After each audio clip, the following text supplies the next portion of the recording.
The wind moved through the chain-link fences like a tired whistle as Daniel and his 8-year-old son, Noah, stepped off the bus at the edge of the city. Autumn leaves scraped across the cracked pavement, gathering in piles against rusting dumpsters. Daniel tightened his grip on the small duffel bag, holding everything they owned. The bus pulled away, leaving the father and son alone with the smell of rain on asphalt and the distant hum of the highway.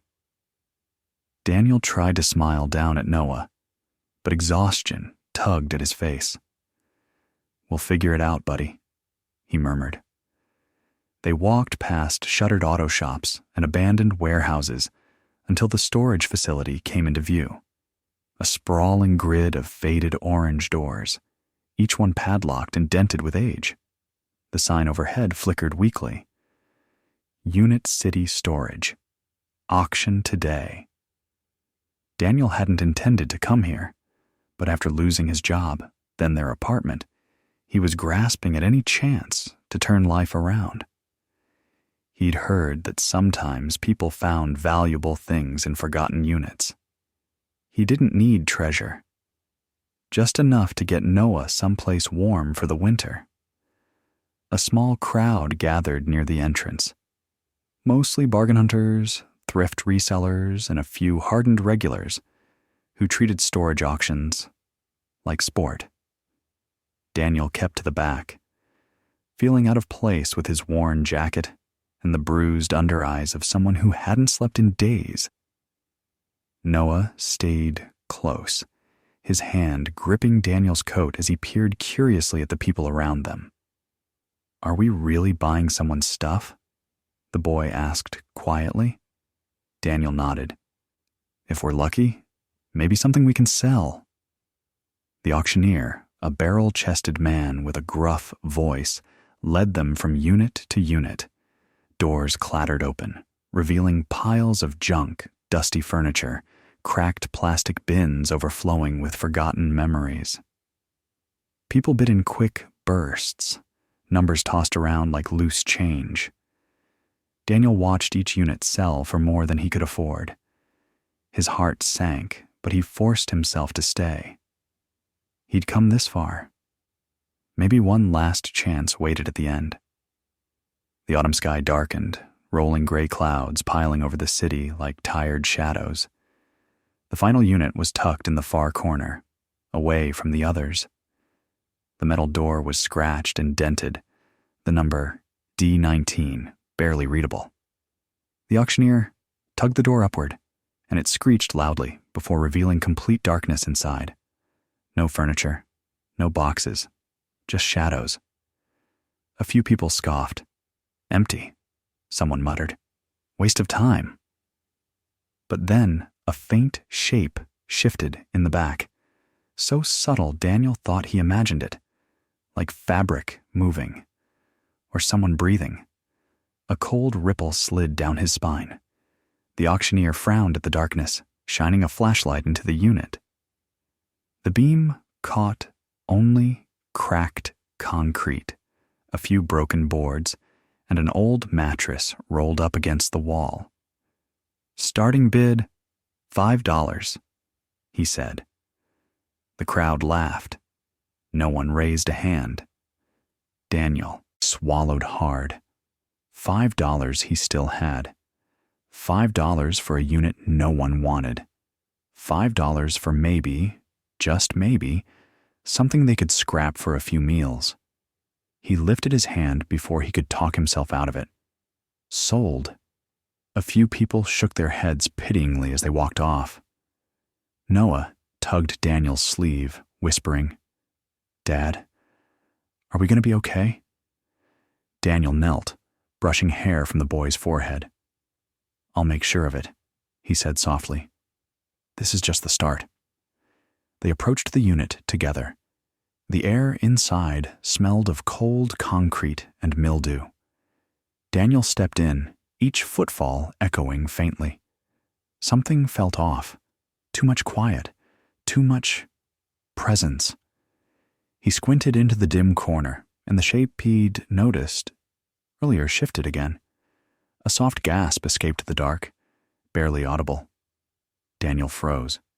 Noah's fingers tightened around his shirt. "Dad?"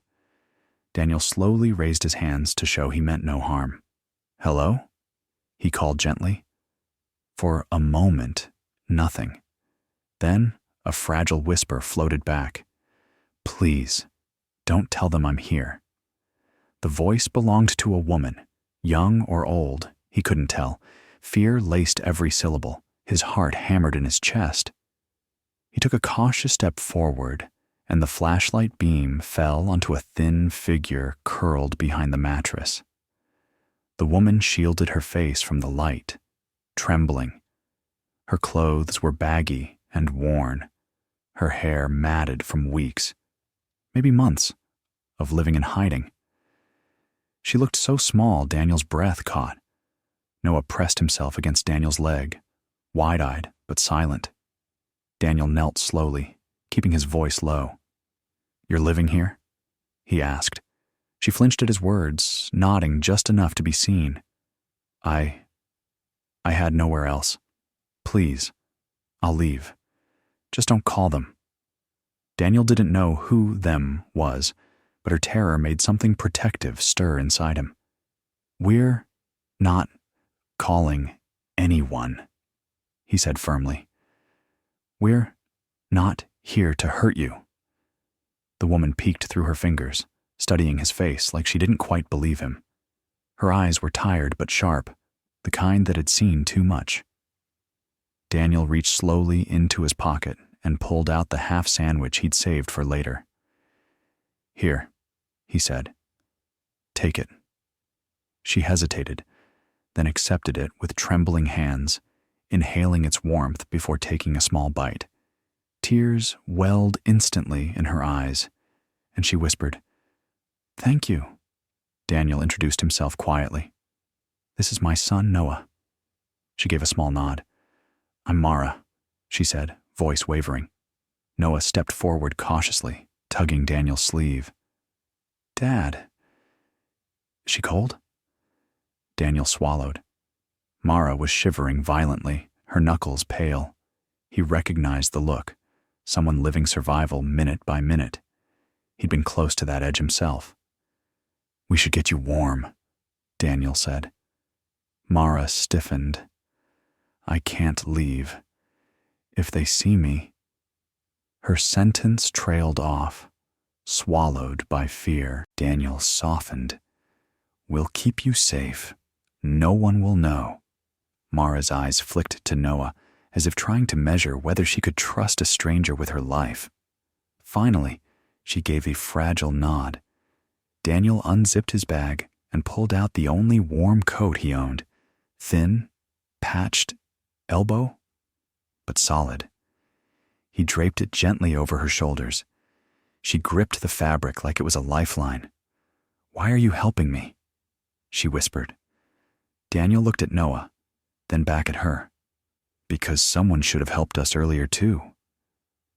Rain began to fall outside, the sound tapping softly against the metal door. The air grew colder. Daniel helped Mara stand, realizing with shock how light she was, like lifting a bundle of sticks. Noah hurried ahead, pulling out blankets from the duffel bag. They spread one across the floor and helped Mara sit. She closed her eyes, her breathing uneven, as the warmth wrapped around her. Daniel positioned himself between her and the open doorway, shielding her from view. "We'll figure this out," he told her.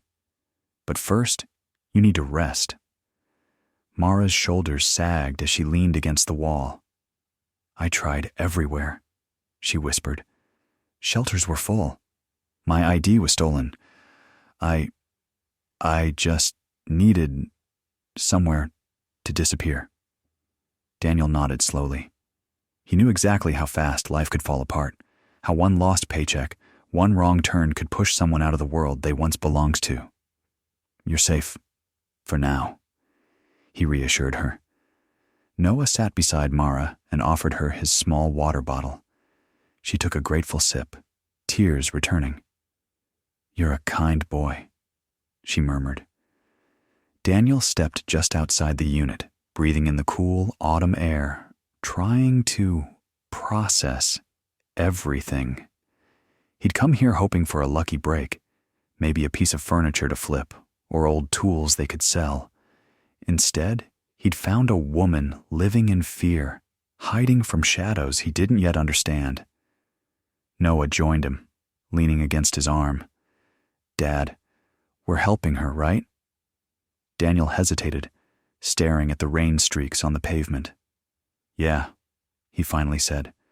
"We are, even if it's hard." That evening, the storage manager came by to lock up. Daniel's chest tightened as he watched the man's flashlight sweep across the lot. "Units close at 8, he called. Daniel stepped out, pulling the door of D19 almost shut, leaving only a narrow gap for air. "Sorry, we're just organizing," Daniel replied, smiling carefully. The manager squinted at him. "You won that empty one, right? Not much to sort." Daniel forced a shrug. "We travel light." The man chuckled and moved on. Only when his footsteps faded did Daniel let out the breath he'd been holding. Inside, Mara's eyes were wide. "If they find me, they'll call the police.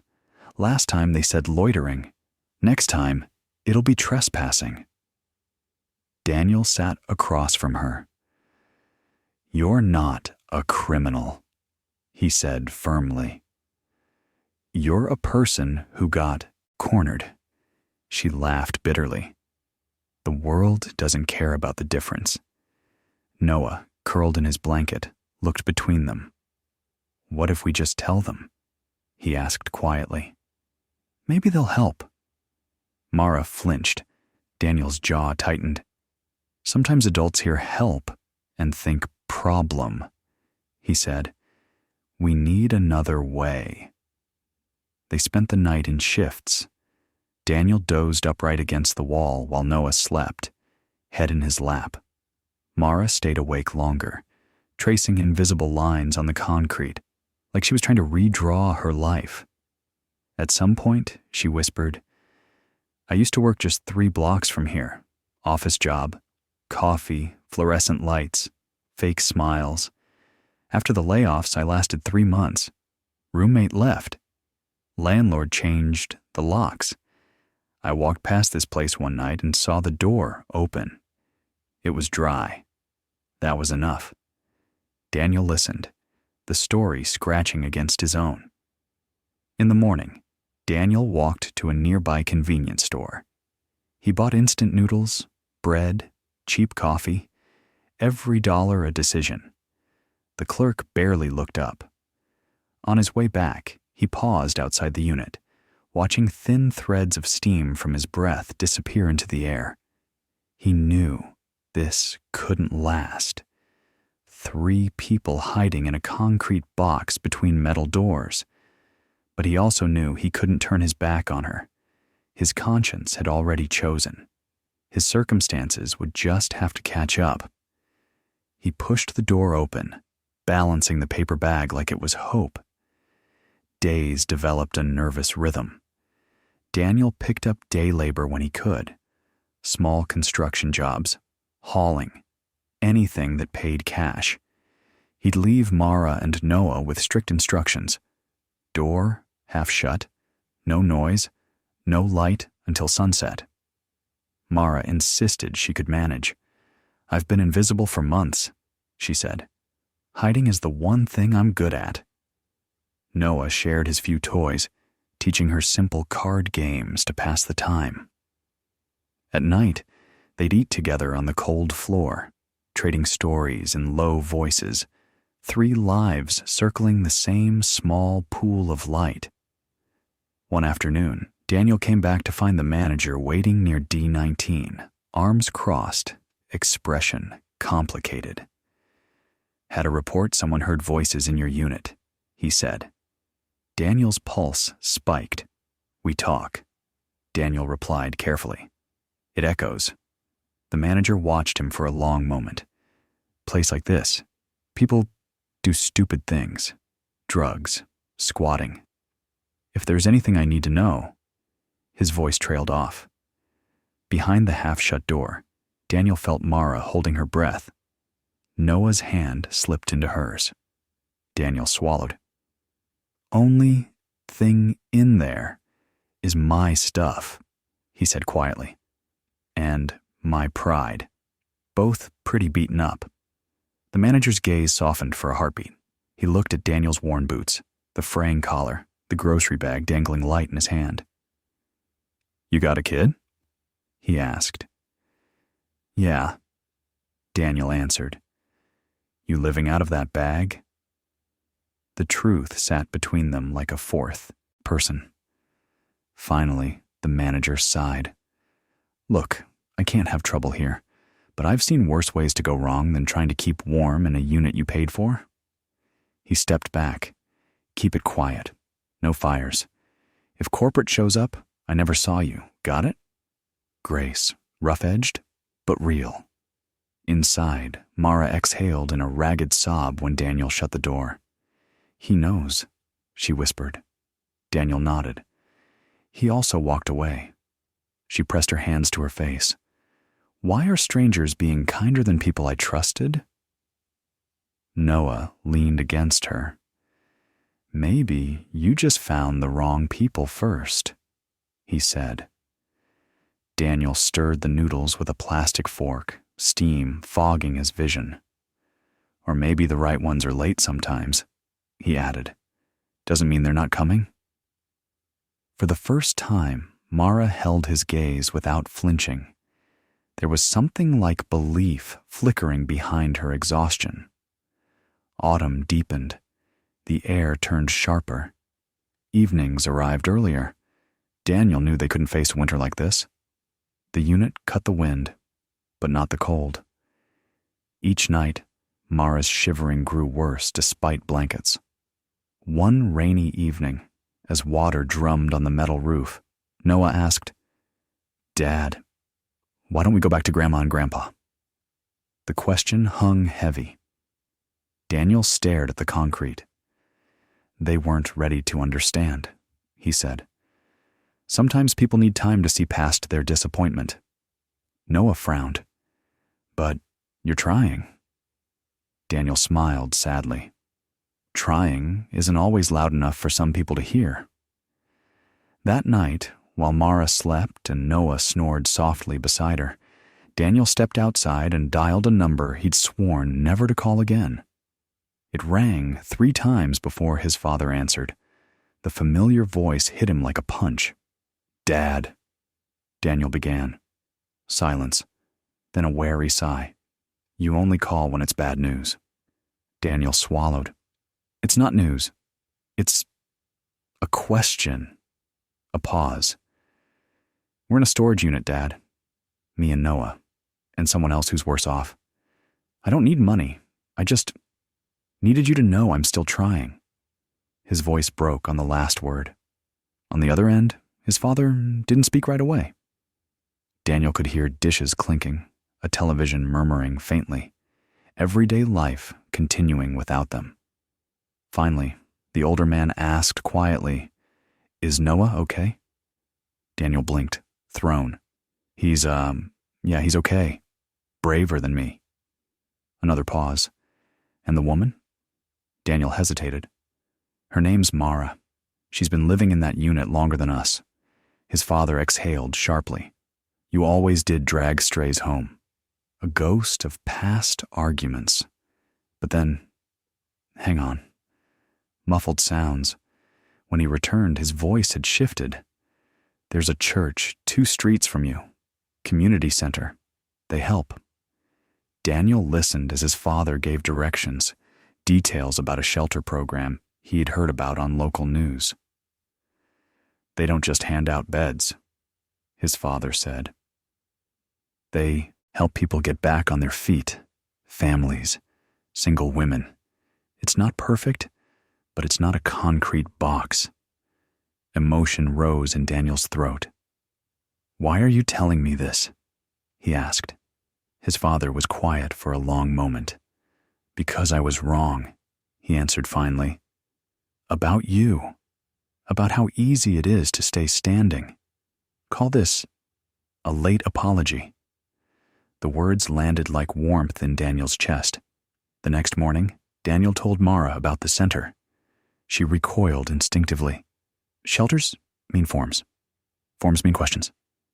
Questions mean they find out I don't have anything left.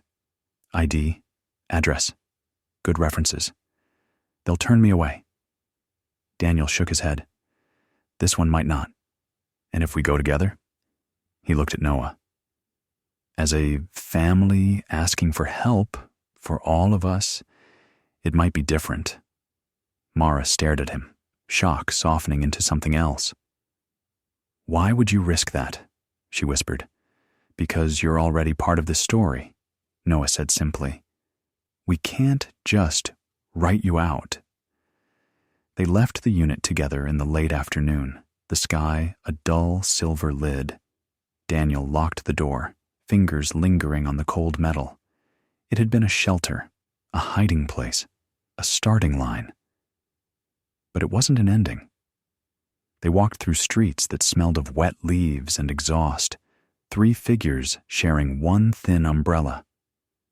When they reached the church, light spilled from its windows, warm and golden. Through the glass, they could see people talking, laughing, drinking coffee. Ordinary life, scary and hopeful all at once. Ready? Daniel asked. Mara's hand trembled in his. No, she said, but I'll go anyway. Inside, no one asked them to justify their existence. A woman with kind eyes found blankets and hot drinks. A caseworker sat with them, listening more than speaking. There were forms, yes, but also patience. When Mara faltered over the address line, the woman simply wrote, "Currently unhoused," and smiled softly. They were offered temporary beds in a family room. 3 cots, side by side.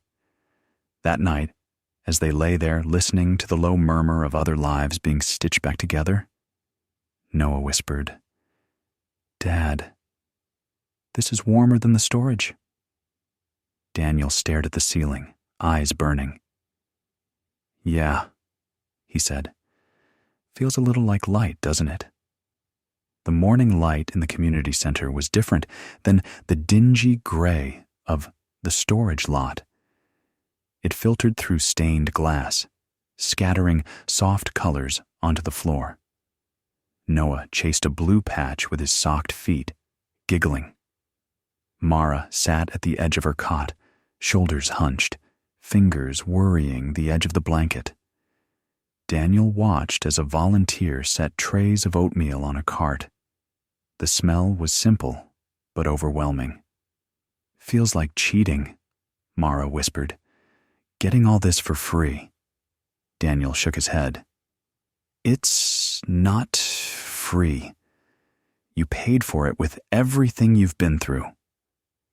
A caseworker named Lena met with them at a small table in the corner, a mug of tea in front of her, and a folder neatly labeled with their names. Her eyes were gentle, but focused. "We work on 3 things here," she said. "Safety, stability, next steps.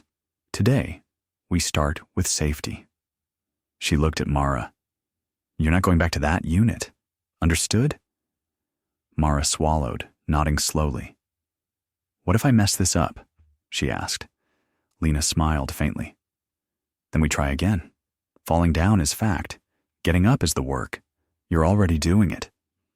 Over the next few days, life shifted into something that almost resembled routine. Mornings began with breakfast and quiet conversation in the common room. The walls were painted in warm colors, covered with bulletin boards, listing job fairs, counseling hours, kids' art. Noah joined a small group of children for tutoring in the afternoons, his laughter blending with theirs.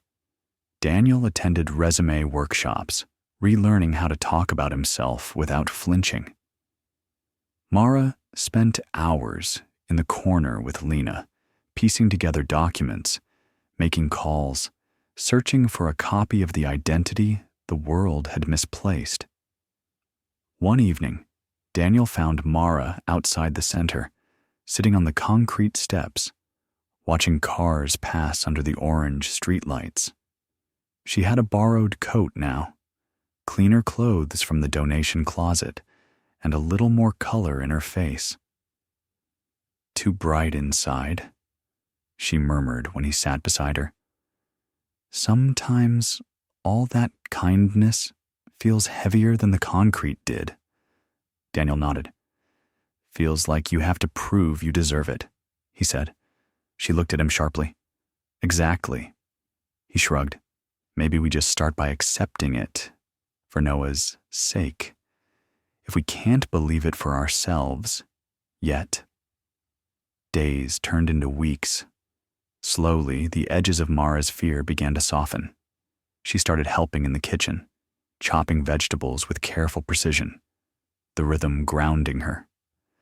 The staff noticed. "You're good at this," one of the cooks said. "We have a partner restaurant that takes on trainees. Interested?" Mara's hands froze mid-chop. "I haven't held a job in a long time," she said. "Then you're due," the cook replied kindly. That night, she told Daniel and Noah, voice trembling with a mix of hope and dread. "They want to interview me." Noah grinned. "You'll crush it." Daniel wasn't idle either.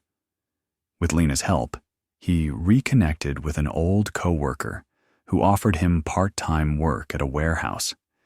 It wasn't glamorous, but it was steady. Boxes, inventory, forklifts humming like tired animals. On the first payday, he held the envelope like it might vanish. He bought Noah a new pair of sneakers that actually fit and surprised Mara with a small secondhand scarf. She touched the fabric like it was fragile. "You don't have to spend your money on me," she protested. "I know," he replied. "I wanted to." The warmth between them deepened quietly. Not everything went smoothly. Some nights, the old panic came back without warning. Mara waking from dreams where doors slammed shut and no one heard her knocking. She'd sit on the edge of the cot, breathing through trembling hands. Once, Noah woke too and wordlessly moved closer, resting his head on her shoulder. "You're safe," he whispered, echoing Daniel's earlier words. "We see you."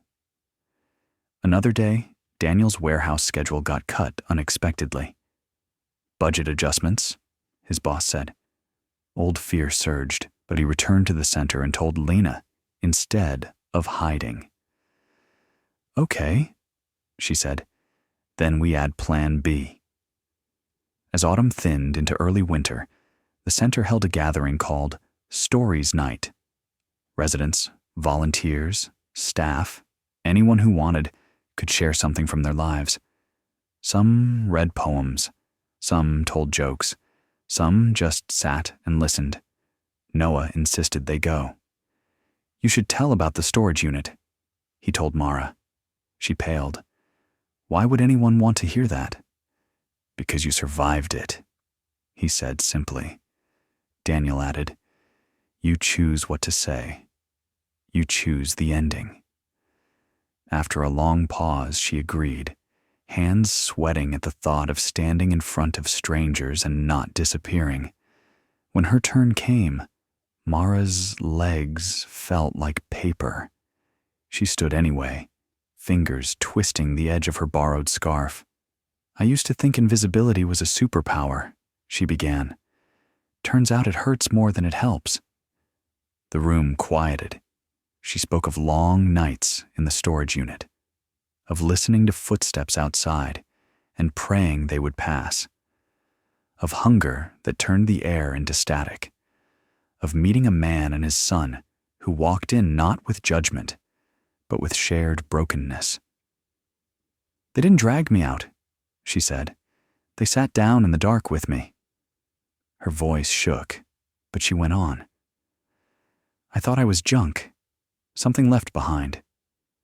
Turns out, some things just need the right hands to hold them again. When she finished, the room stayed silent for a heartbeat, then filled with gentle applause. Not the loud kind, but the steady sort that says, "We see you now."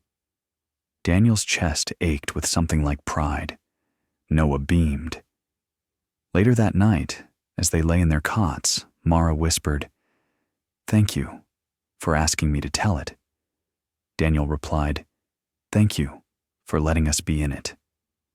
The restaurant trial started the following week. The kitchen was hot, noisy, and alive in a way the storage unit had never been. Pots clanged, orders were shouted, steam clouded the air. Mara moved cautiously at first, but muscle memory from old temp jobs kicked in, the rhythm of prep, the language of kitchens. The head chef watched her quietly. At closing, he handed her a folded paper. "Schedule," he said, "if you want it." She unfolded it with shaking hands. Hours. Real hours. A chance. When she returned to the center that night, Daniel could tell, just by her eyes. "They hired you," he said, before she could speak.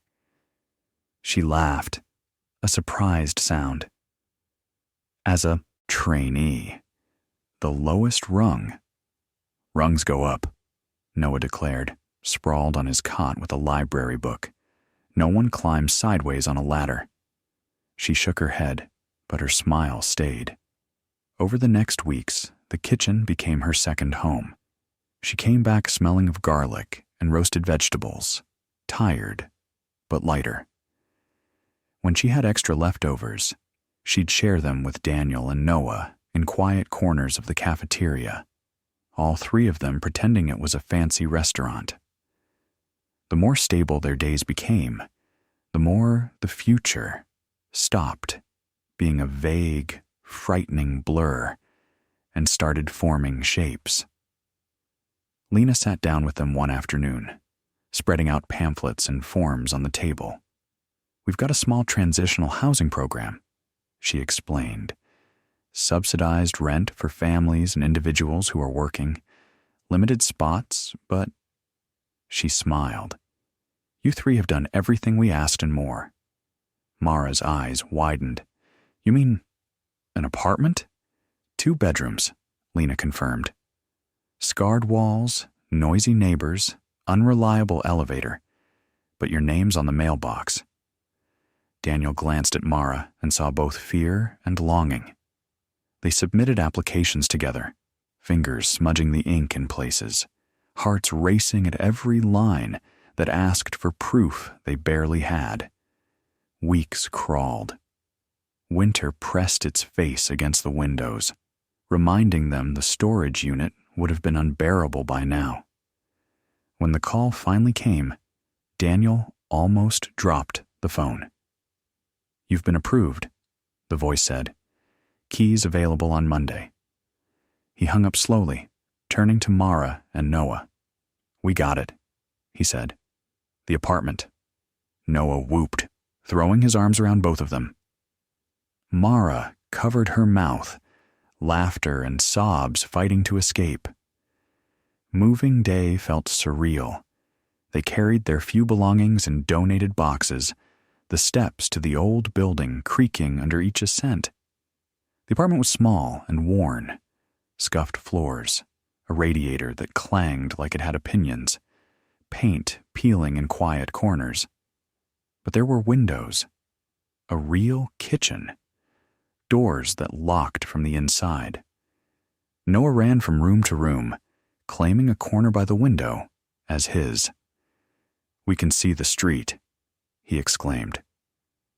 Daniel set down the last box and leaned in the doorway, watching Mara trace the window frame with her fingers, as if confirming it was real. They bought secondhand furniture over time, a mismatched couch, a wobbly table, chairs that squeaked but held. The community center helped with essentials: dishes, blankets, a lamp that cast warm, forgiving light.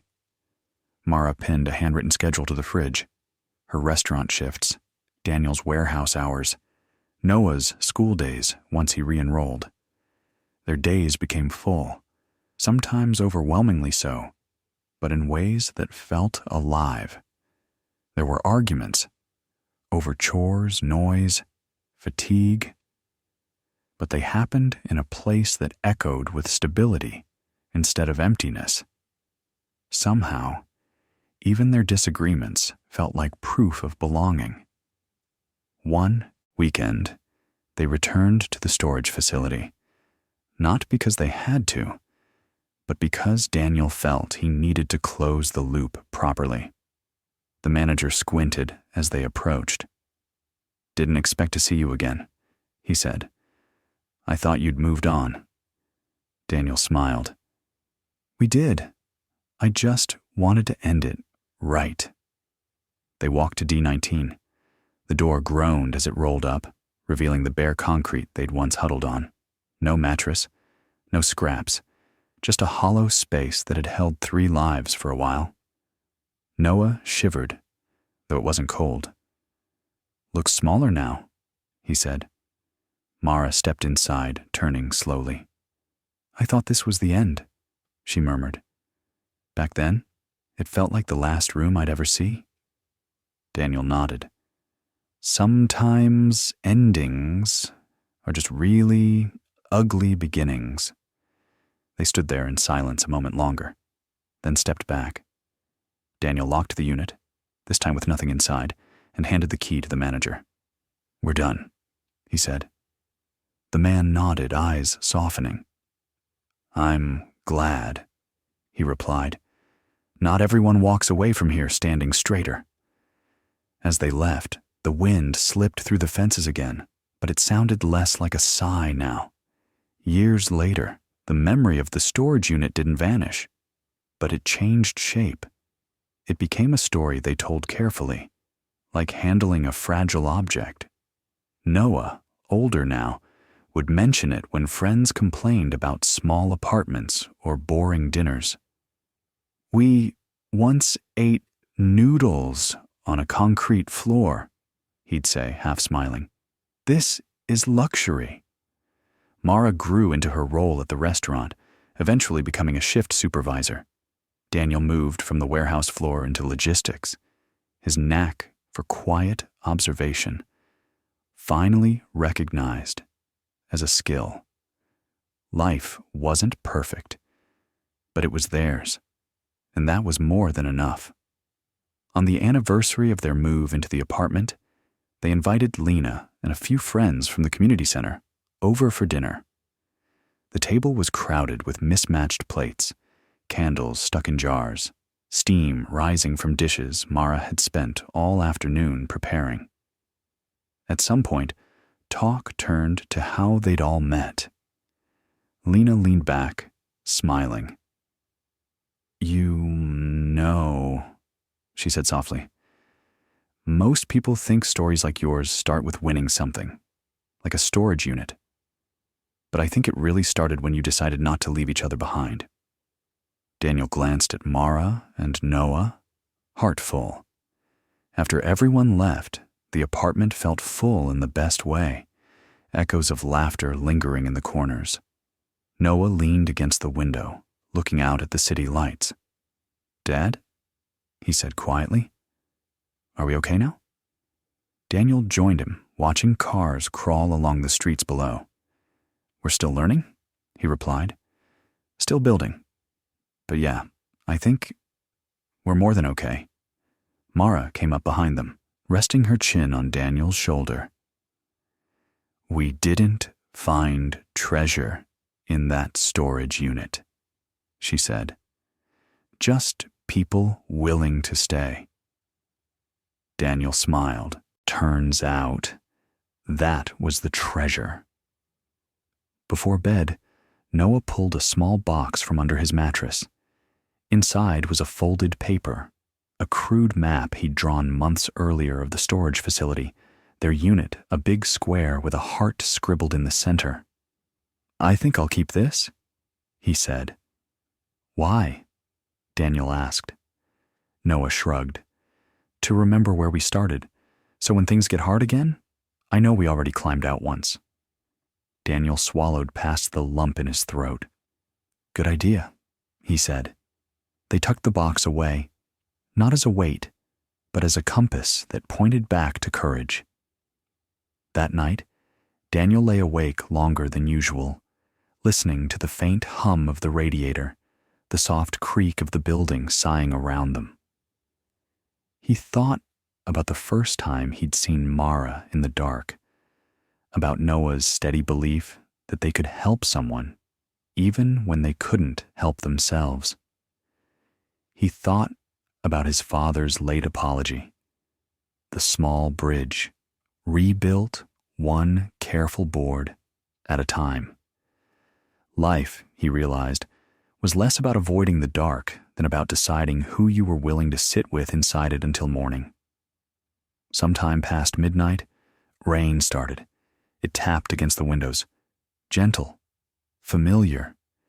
Daniel remembered the sound of rain on the metal roof of D-19, how it had made everything feel heavier. Now, the same sound felt different, less like a threat, more like a lullaby. He turned onto his side, watching the shadows shift across the ceiling. Mara's breathing was steady beside him. From the next room, Noah murmured something in his sleep and then went quiet again. The world was still uncertain. The future was still unwritten. But, for the first time in a long time, he wasn't afraid of it. In the months that followed, they returned often to the community center, not as residents, but as volunteers. Mara helped with cooking classes, teaching others how to stretch simple ingredients into something that tasted like care. Daniel spoke at employment workshops, sharing his own missteps and second chances. Noah stacked chairs, passed out flyers, and sometimes sat quietly with kids whose eyes looked like his had once looked. They weren't saviors. They were simply proof that broken doesn't mean finished, that people can be junked by circumstance, but restored by kindness and stubborn love. One evening, a new intake arrived, a young man with a backpack and the stunned look of someone whose life had just collapsed. Lena introduced Daniel. "He just lost his job and home," she murmured. "Remind you of anyone?" Daniel approached gently, offering coffee. The young man hesitated. "Feels weird taking help," he said. Daniel smiled faintly. "I know. I once lived in a storage unit because I didn't know how to ask for it." The young man blinked. "Seriously?" Daniel nodded. "Seriously. You don't have to stay there as long as I did. Let us walk a while with you." Later that night, walking home under a sky hazy with city in glow, Mara slipped her arm through Daniel's. "You ever think about how different everything would be if you hadn't raised your hand at that auction?" she asked. He laughed softly. "I thought I was buying junk I could sell. Instead, you got me," she said wryly. "And a new life," he replied. She bumped his shoulder gently. "You're welcome." They reached their building, climbing the familiar stairs. Every creak, every chipped step, every imperfect corner felt like part of a story that no longer hurt to tell. Over time, the sharp edges of their hardest memories softened. The storage unit became less a wound and more a chapter, a place they'd passed through, not a place they'd remained. But there was one thing Daniel never forgot. The moment Mara's voice had whispered from the darkness, asking him not to betray her. He carried it like a quiet vow. Whenever he felt himself drifting back toward hopelessness, he remembered that he'd once been given the choice to turn away and didn't. That decision, small and terrifying at the time, had opened a doorway none of them expected. On the 5th anniversary of leaving D19 behind, they took a train to the edge of the city, stopping near a park they'd never been able to visit when money was tight. They sat on a bench under a tree whose leaves were just starting to redden. Noah, taller now, voice deeper, asked, "If you could go back and change one thing, what would it be?" Daniel thought for a long moment. "I'd ask for help sooner," he said. "But I wouldn't erase the hard parts. They brought us here." Mara nodded. "They taught us how to see other people better." As the sun slipped behind the buildings, the sky turned the same muted gold as the light that used to leak under the storage unit door. Only now it felt wider, softer. Daniel took Mara's hand in one of his, Noah's in the other. The silence between them wasn't empty anymore. It was full of everything survived, everything learned, everything still quietly unfolding. Somewhere back in the maze of storage units, another metal door creaked. Another life, trying not to disappear. Daniel sent a silent wish in that direction. May they find a knock at the door. May someone answer.